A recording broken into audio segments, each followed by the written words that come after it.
For this video, I'm going to do something a little bit different. I'm going to talk about this week's major releases. First, you have Dishonored, which is a stealth action first-person game set in a steampunk universe, which means that you have swords, guns, a little bit of magic. The other title that we saw is XCOM, which is an old franchise that they brought back. It's basically a turn-based strategy game that's set in the middle of an alien invasion. It involves squad management and ranking up specific units and everything you'd expect from a niche strategy title. So my initial impressions on Dishonored are really positive. I got instantly sold on the world that they tried to create. Steampunk can be a little weird and it's tough to put together because it's two different eras that you're trying to combine. There's a little bit of magic, there's a little bit of technology, and so it's a little weird unless you do it right, and they do. They really do. Within the first few minutes, I told myself, I believe this. I believe that this world can fit in together. They create a world that's just real. As odd as that sounds, as real as a world with magic can get. My one gripe about the game is about the immersion that they're trying to create, what the world that they're trying to sell to you, and it's something really simple, but for some reason it really bothered me, and that was the facial expression. When somebody's facing directly at you, and the way their face moves, it just looks off.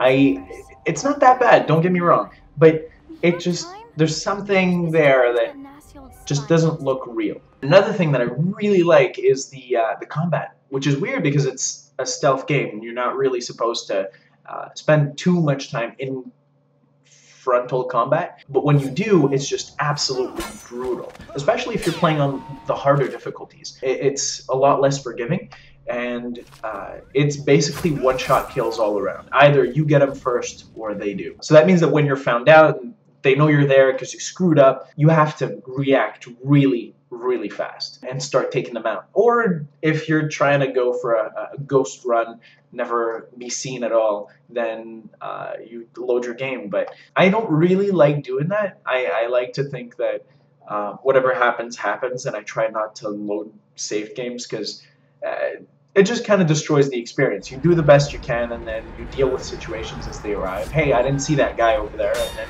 the alarm was raised, and it is what it is, and you deal with it, you move forward, and then whatever ending you get, whatever happens, is your playthrough. It's what you made of the game, I guess. Yeah. So I haven't gotten really far, and I actually had trouble with my save game. I forgot to save and then died. A lot of progress was lost, and that kind of sucked. But I'm definitely going to get back into it. And that's when you know a game is good, when your save game gets destroyed, and you're like, alright, as much as it sucks, I'm going to get back into this. I'm going to try again and make up for the lost progress and keep going. Commander, I recommend we get a strike team to the crash site immediately. The plot of the game is basically that there's an alien invasion. It starts off really slowly, and they tell you their technology is so advanced that they could wipe out the human race if they wanted to. But for some reason, they don't. And they don't really give you much more information to go on, just that, well, things are going on and you have to deal with it, and you're trying to find out more, and things are moving forward. And I really liked that sort of simple narrative. They don't throw too much information at you. You don't have to watch a 5-minute cinematic to be able to get in. It's just, well, things are going on. This is how you play, go. And then they just fill in the holes little by little. Things are moving forward, and then you discover things. And it's just a really well-told narrative in a strategy game. The thing about XCOM is that it's a completely different game than Dishonored. It has turn-based gameplay, a top-down camera, and the game is centered more about managing resources, managing your units. And so the game might appeal to a different audience. The audience that XCOM does target, the people who are into strategy games, turn-based, I don't know, tower defense, whatever, they're going to find a really solid game. One thing that I really liked about XCOM is the soldiers that make up your squad. They have a job to do, and it puts them at risk, but you're always trying to manage that sort of risk and reward. For example, using explosives is a really easy way to get kills, but if you do that, then a lot of the equipment that you could salvage for research and so on becomes unusable. So you're always wrestling with that. You're trying to hold back from going all out and then not getting as much reward because, well, you destroyed all the weapons, you destroyed all the equipment that you could have taken, or you didn't take any aliens alive. It's a really interesting mechanic that fits in with the rest of the game. Your squad members, as they level up, and you kind of get attached to them. You give them specialized equipment, you give them special skills as they progress and they rank up, and every once in a while you lose some. It's just the way things work. I kind of feel bad. There was this one sniper that I had him just right. He was my highest ranked soldier, and he just fit in really well within the strategy that I liked using, and he died. And that's just the way things are. It happens. But I felt really bad because I liked that sniper. I liked him. It's something that the game does really well. The one gripe that I have with it is the camera.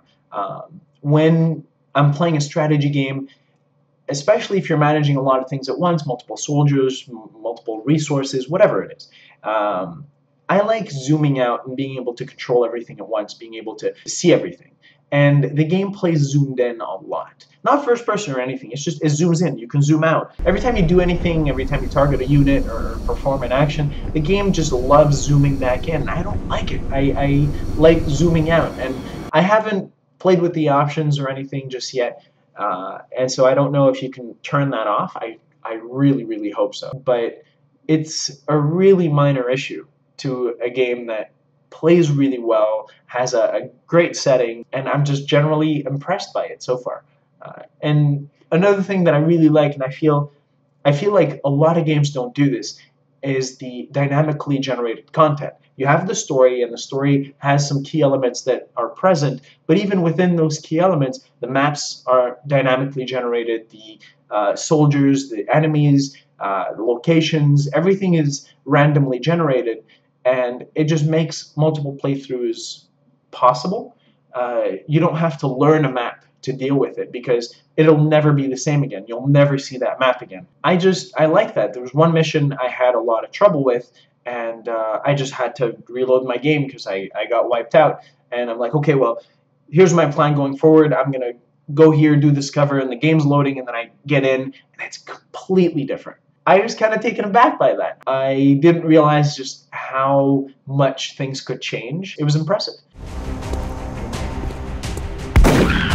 Is down. If you made it to the end of the video, I really want some feedback on the new format. So post a comment, and if you enjoyed it, like, subscribe, share, all that stuff. I'll see you guys next time.